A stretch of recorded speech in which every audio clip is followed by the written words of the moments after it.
All right, Sandy, we've known each other for a really long time, Yeah. but I want to hear more about your childhood. Okay. So looking back, what's one core childhood memory that you can share with us that's defined who you think's helped define who you are today?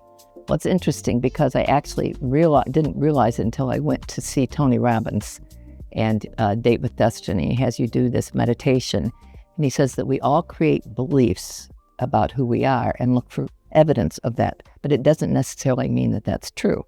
So as you go through this meditation, and he said, what is one of the negative things you tell yourself? And it was my fault, and I did it wrong. It came to me. So he has you close your eyes and go into a meditation and think, when was the first time you thought that? So I did that, and it was so profound, because what it was is I was 4 years old, and I went into my parents' bedroom, and they had a tall, high boy dresser, and there was something on the top that I wanted. So I pulled out the doors, made them like steps, and got to the top, and it fell over on me and broke my wrist. When my parents came running in, my mom, what were you doing? Why did you do that? And I blamed myself. I was like, oh gosh, I'm bad. This was, So he said, so that is the belief you created. And then he has you see how you continue to do that in lifetime. He said, now I want you to go back and think about, who were you before you created that belief? Who are you really? And all of a sudden I'm like, oh my gosh, I was determined. I was resourceful, and I was just going to take action, and I get to the top. Then I created this belief. He said, it's time to let that go, because you are that other person. You are determined. You are whatever each person in the room was thinking. And that was really powerful for me, because I had, my mom, I'd come home from school, and I'd have a fight with someone. She'd say, well, what did you do? You must have done something wrong. Well, I had this strong belief, and I kept looking for that. When I realized that from him, it was really helpful to let it go. So speaking of your mother, she was quite the real estate mogul in East Lansing. What qualities of hers have you haven't been instilled or influenced you moving forward in your life? Well, it's interesting, because my mother was an interesting, very strong personality. And I got into real estate when I was a flight attendant, and I started working for her. And one of the funny things was, my dad said, I can't tell you apart on the phone. You sound the same, you laugh the same, you have similar reactions to things. So it was really learning. She had been a social worker, so learning to ask questions and connection and all of those things. And then the other wonderful thing about my mother, she was always looking for new adventures. So we traveled, we did she was definitely one of those. So that was a lot of fun. Sandy, your dad was a professor at your alma mater, Michigan State. He was, yes. What trait do you think you captured from him that best defines you? Interesting. My father was one of the most amazing people I've ever known, and I know you both know that, because I talk about him with just so much respect. And I remember so vividly, at his funeral, people would stand up and say, we never heard him say a bad thing about anybody. He really took things to the highest level. I learned so many different things. He would say, awareness is the first step to change. Well, now, and he'd say, that's a good thing you're aware, because now you can change it. And expectations cause more pain in life than anything else, because it's never the way you think it's going to be. So the more you let go of expectations and you're in the moment, you can actually appreciate and enjoy what's happening. So different things like that. His wisdom was just, don't judge people. Just, and I'd go to lunch with him, and every Wednesday, and he'd always, that's the best meal I've ever had, to the people. And like you're smiling, they'd just smile. And he just was always so positive and supportive. I remember one of the things that you have shared with all of us is his perspective on miracles. And can you tell us a little bit more about that? Yes, I sure can. He used to define a miracle. A miracle is a shift in perception. It's just seeing the same thing with new eyes. The key is the willingness. If you have a little willingness and you ask your higher power, please help me see this through your eyes. I am willing to let it go and see it the way you want me to, or the way it really is. And I remember when that was so powerful for me, was really upset with my mother about something. I don't even remember now what it was. But he said, all right, let's practice this miracle and see what we can do. And I want you to picture yourself. We did this little exercise about letting go, and I'm willing to see my mother's through God's eyes. And all of a sudden I saw my mother in the corner. Like she was crying like a little girl. And all of a sudden I wasn't upset with her anymore. So miracles are amazing. It's just the willingness. He said the door is either open or shut.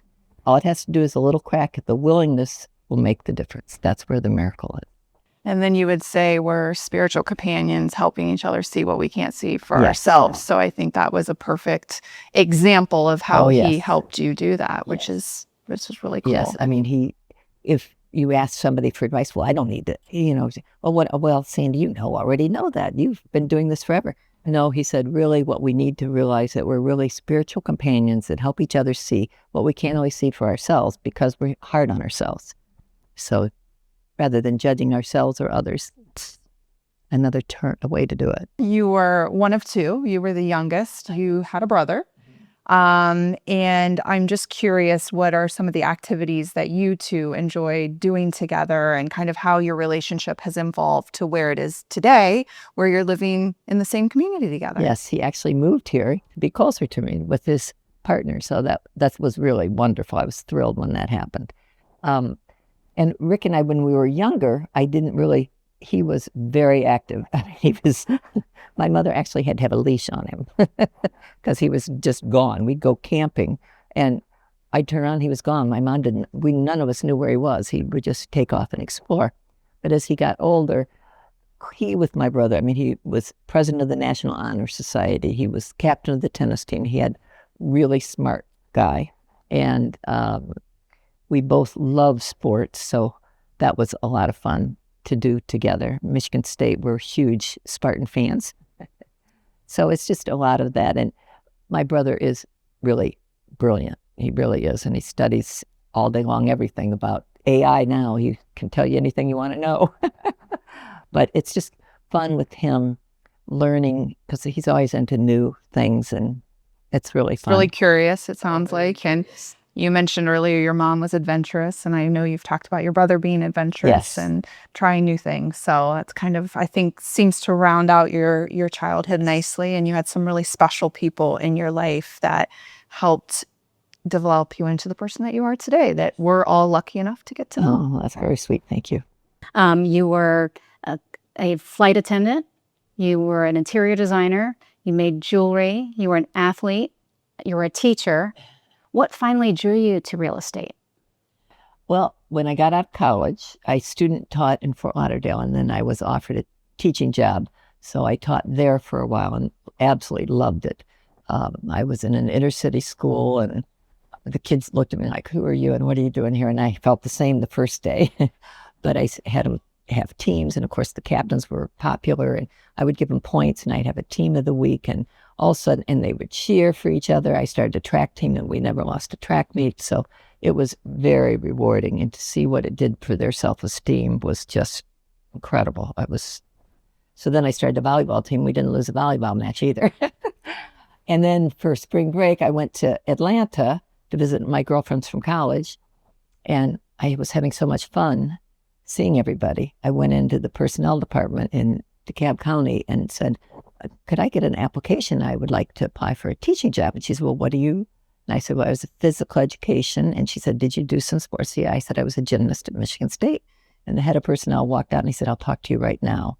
He sat me down and he said, well, you're going to have to coach basketball and gymnastics, but I'll hire you right now, which was a bit of a surprise, but it was also very, very rewarding. But finally, after 6 years of teaching, I'd get home, it was dark. I mean, I was driven, and the kids, it was so, but I was thinking, I'm still in my 20s and life's passing me by. So at the state meet, one of my gymnasts, her dad was head of personnel for Delta. I said, I just thought it'd be fun to be a flight attendant. He handed me his card. He said, if you want a job, you've got it. And I started 3 weeks later. So that was it couldn't have been more of a shock to me, because as much fun as it was, you only flew 3 days a week. You had all this free time. And I'm like, what am I going to do? So that's when I started the jewelry business, because I would go into the flight attendant lounge. I could fly to LA for free and get my jewelry, walk in the flight attendant lounge with my jewelry, and they'd come running over and buy like crazy. So it gave me more to do. And then as that sort of got a little boring for me, I get bored easily.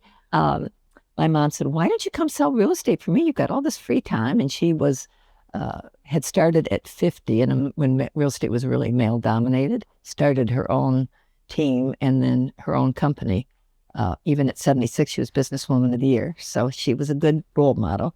So I moved to East Lansing and commuted to Delta and started my real estate career. And I was Rookie of the Year. And even with 2 full-time jobs, I sold more than any rookie had ever sold before. So I remember seeing my mom in the back of the room with tears when they announced that I had won. But she wasn't always one to tell me that. Yeah. But I could see it. So that was how I got started. Been real estate ever since. It has. That took your heart. It did. So after that, and you got your career off the ground as a young adult, then Laura arrived, your daughter.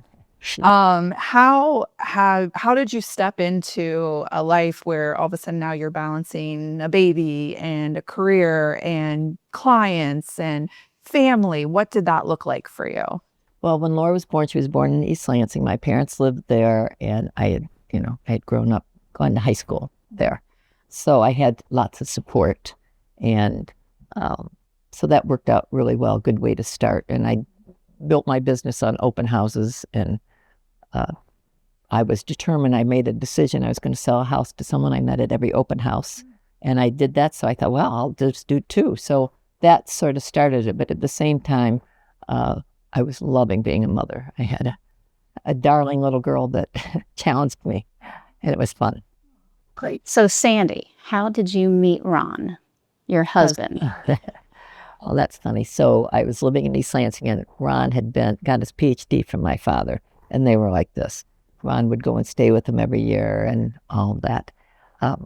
So my dad called me. I was a single mom. I had divorced Laura's dad, and I was a single mom. He said, "Ron's coming to town. Why don't we all go to a football game together?" I said, "Dad, I'm off, man. We're doing so great. Laura and I are having such a good time. No, thank you." He called back "Oh, he's really a nice guy, Sandy. Don't you think you should at least try?" "No, thanks, Dad. I'm fine."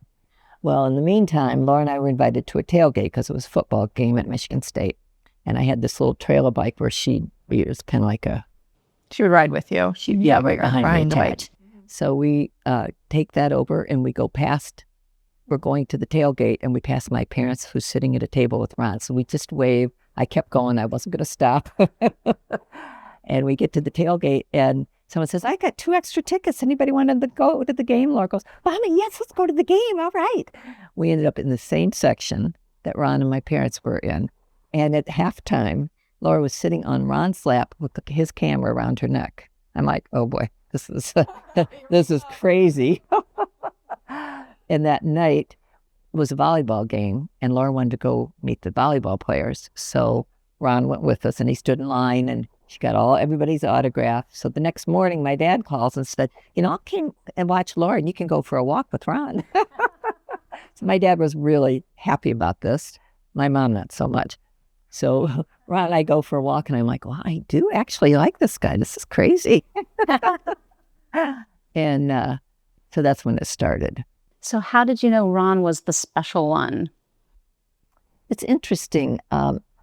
In some ways, because I trusted my dad so much and that they were so close, and we commuted I lived in East Lansing and he lived in Columbus. So we would go see each other every weekend.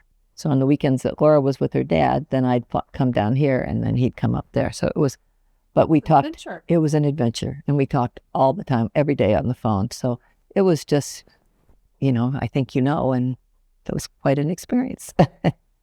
So you long distance dated. What then brought you to land in New Albany in 1998? Well, Ron and I decided to get married and move down here. That worked out really well. And how did it work for Laura, moving her? Well, it was very interesting. That was one of the things I've actually shared with a lot of my clients, because in the beginning, when I told her we were moving, she liked coming down here, and we'd go to the sporting place at Easton that had the climbing wall. She loved that. Every day, "I can't wait to climb up the wall."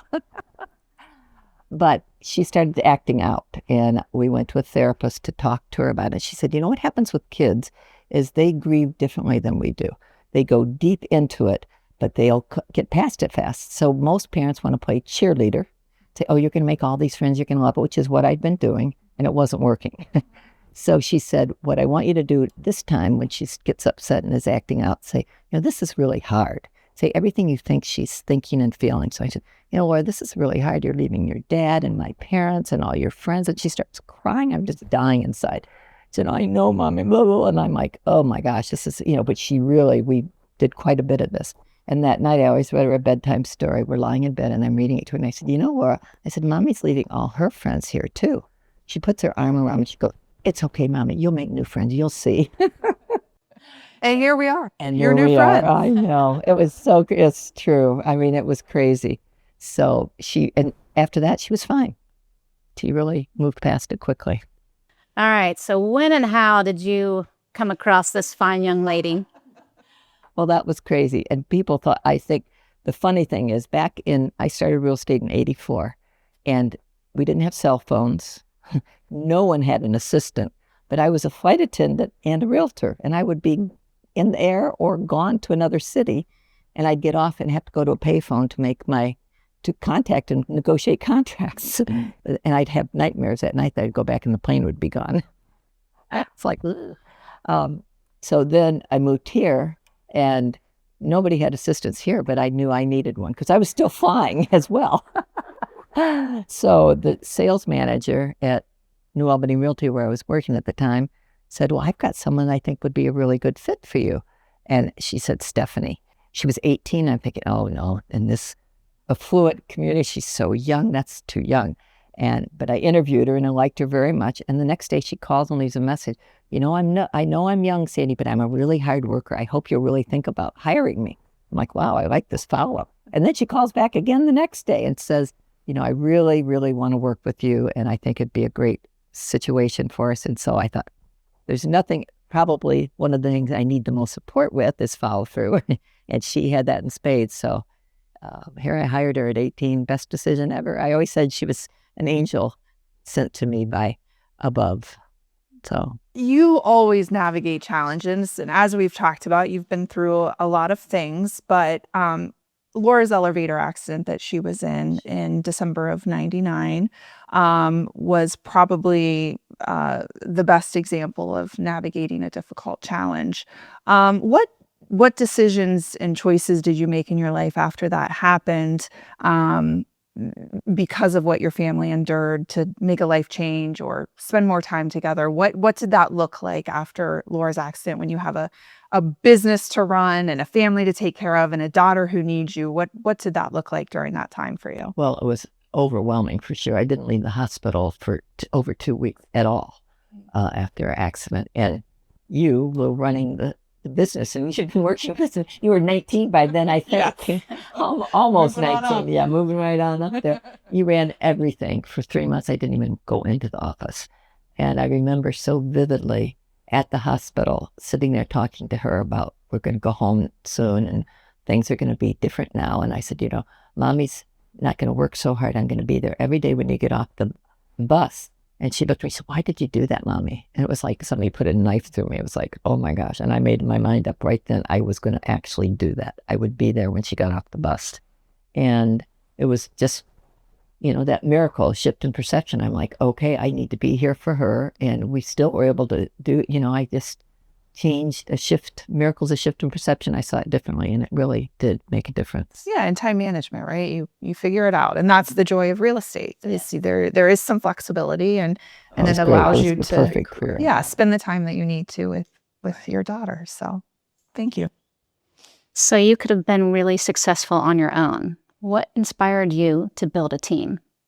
Well, a couple things. One, I loved coaching and having a team when I was in, with physical education teacher. It was so rewarding. So I thought, well, that's great. And I had Stephanie. And so what we would do, as I decided we have time we needed to go, I'd say, so tell me what you don't like to do and we'll hire that person. Respect. It was crazy. So she goes, well, I really don't like marketing. So that was our first hire. Yes. And then we'd get a little bit more business and need more help. So I'd say, well, what else don't you like to do? And we'd hire that person. So that's really how it developed. And I've always said, the acronym, for team, together everyone achieves more. And I think that's played an important role as we grew or resized and made sure that we were bringing the right people to the right seat on the bus. And we were all rowing in the same direction. And I think that's really important for us as a group. For sure.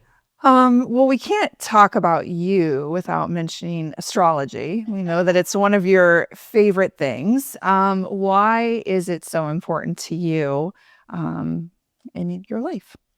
Well, actually, one of the things about astrology is it really helps you connect with people.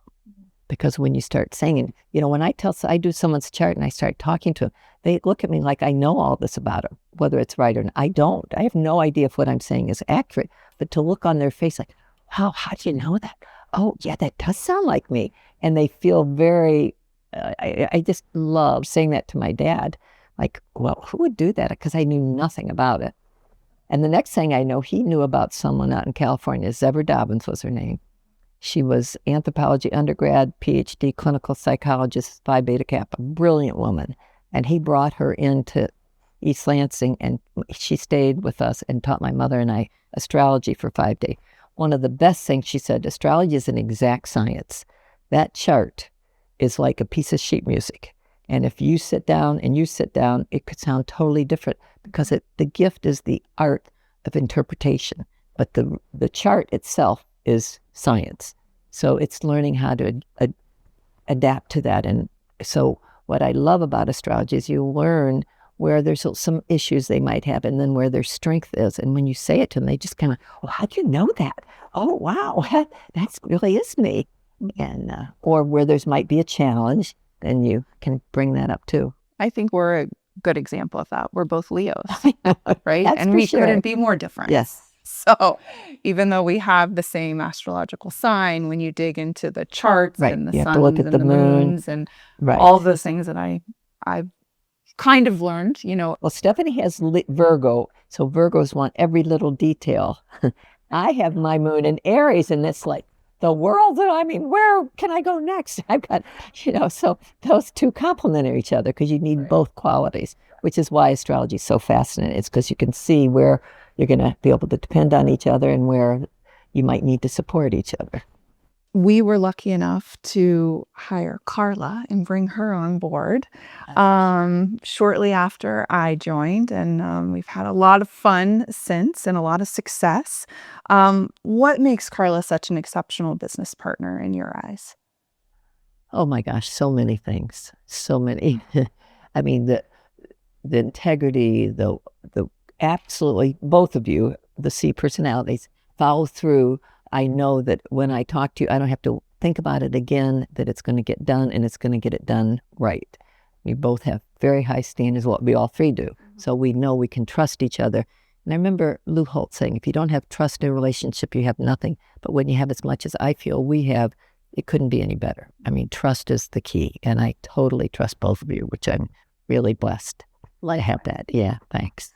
Sandy, as we head into the future, what is one belief you hope your team embodies that are a reflection of you and Ron?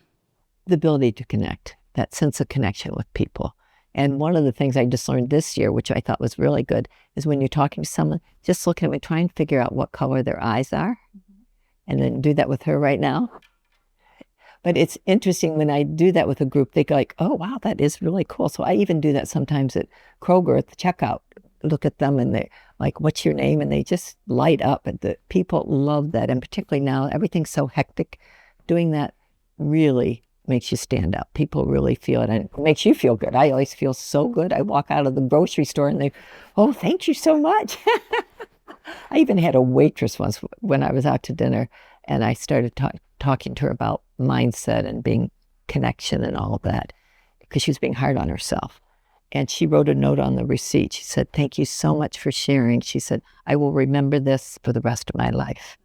It was really, so those kind of things make a difference. One of the projects that, or sponsorships or give backs that you and Ron really leaned into was Rains Crossing, the bridge that connects the school campus to Market Street. Why was that so important? And what does it mean to you having it there now? Well, it's interesting because when that all came up, the connection, giving back after, when Laura had her accident, I didn't cook a meal for 3 months. There were 2,000 yellow ribbons tied around trees when we came back and banners over at Easton, welcome home, Laura. I mean, it was just beyond anything you could ever have imagined. This community was incredible, the support we got. So we wanted to give back and thank everybody for all of this. It was just incredible. So this opportunity came up to donate the money for the bridge that would connect the school campus with the center of, like the library in the center of town. And so it was just exactly what we wanted to do. And I go on a walk every day, and I walk over that bridge every day, or I love it. Great. What do you believe makes the Rains Group stand out from others in the industry? Well, I think a couple things. One, the systems we have. Ron, as you all know, my late husband, he joined us in 2001 because of Laura's accident, and he just had been at the Limited and needed to be able to travel with us for her surgeries and things.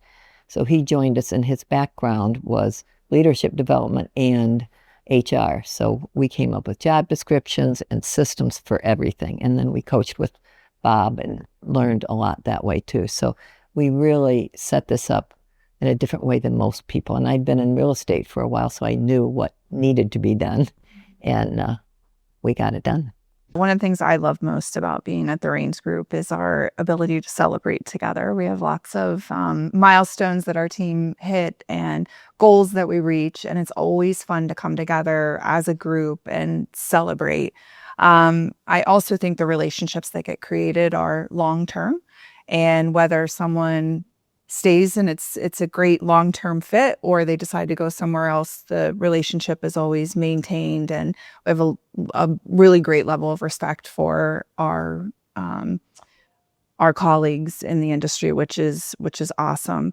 And I think most people that come to the Rains Group are coachable, and I think that's important. Very it's something important. That's important to all three of us. So having team members that believe in that and want to get better and want to raise the bar always speaks to us.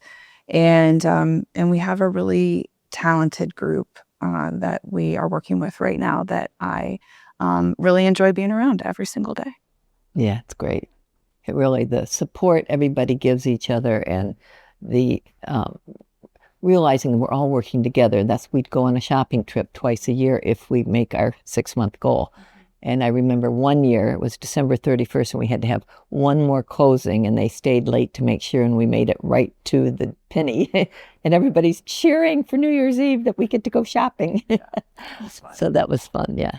In conclusion, I think it would be important to just share what excites you about the future.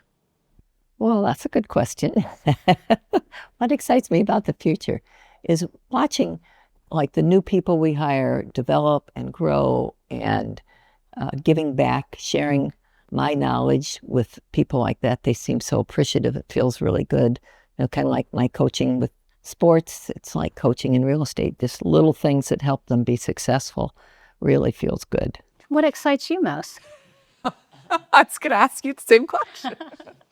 I think carrying the legacy and the reputation forward, working hard with each other, again, to raise the standard.